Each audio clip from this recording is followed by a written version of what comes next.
अवधूत चिंतन श्री गुरुदेव दत्त श्री स्वामी समर्थ. नमस्कार, मी रोहिणी. तुम्ही पाहताय महिमा स्वामींचा. माझ्या चॅनलमध्ये तुम्हा सर्वांचे खूप खूप मनापासून स्वागत. चला तर मग तुम्हालाही असे वाटत असेल की तुमच्या घरात सुखशांती नांदावी, घराची बरकत व्हावी, तर यासाठी हा 1001% प्रभावी असा जबरदस्त उपाय तुम्ही नक्की करून बघा.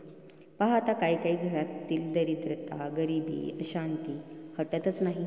त्या घरात मुलं मोठ्यांचं ऐकत नाहीत. सतत वाद विवाद, भांडणे, कटकटी वाढतच जातात. आणि ज्या घरात कटकटी होतात, भांडणे वादविवाद होतात, त्या घरात कधीच सुखसमृद्धी, लक्ष्मी राहत नाही. लक्ष्मी माता घरातून कायमची निघून जाते. त्यामुळे घरात गरिबी, दरिद्रता, अशांती येते.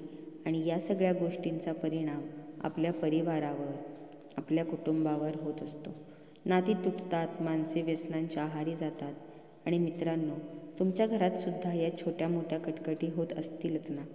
भांडणे होत असतीलच, वादविवाद असतीलच, नात्यात दुरावा झाला असेल. तर यासाठी काय करावे असा सगळ्यांनाच प्रश्न पडलेला असतो. आपल्या घरात काही पीडा, दोष किंवा ग्रहांची स्थिती बदलल्यामुळे सुद्धा असे दोष आपल्याला, असा त्रास आपल्याला होत असतो. तर यासाठी आपल्याला काय करायचे आहे, तो उपाय मी तुम्हाला सांगत आहे. हा उपाय तुम्ही नक्की आपल्या घरात करा.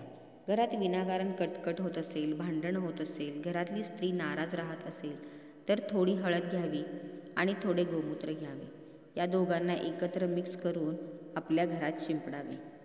हळद याने घरातील निगेटिव्हिटी राहत नाही. हळदीमुळे ग्रहदोषाचा नाश होतो. आणि गोमूत्रामुळे जेव्हा आपल्या घरातून वाईट शक्ती निघून जातात, तेव्हा गोमूत्र सकारात्मक गोष्टी घरात घेऊन येते. तेव्हा हे गोमूत्र घराला पवित्र करते. म्हणून हळद आणि गोमूत्र काही दिवस न चुकता हा उपाय तुम्ही नक्की करा. जर तुम्हाला रोज जमत नसेल तर आठवड्यातून दर शनिवारी तरी हा उपाय करावा. याने नक्कीच तुमच्या घरात फरक जाणवेल. आणि कधी जर फरक जाणवलाच नाही तर मग एखादा शुभ दिवस बघून 5 सुवासिनी महिलांना बोलावून त्यांचा मानपान करावा. दूध, खीर त्यांना प्यायला द्यावी.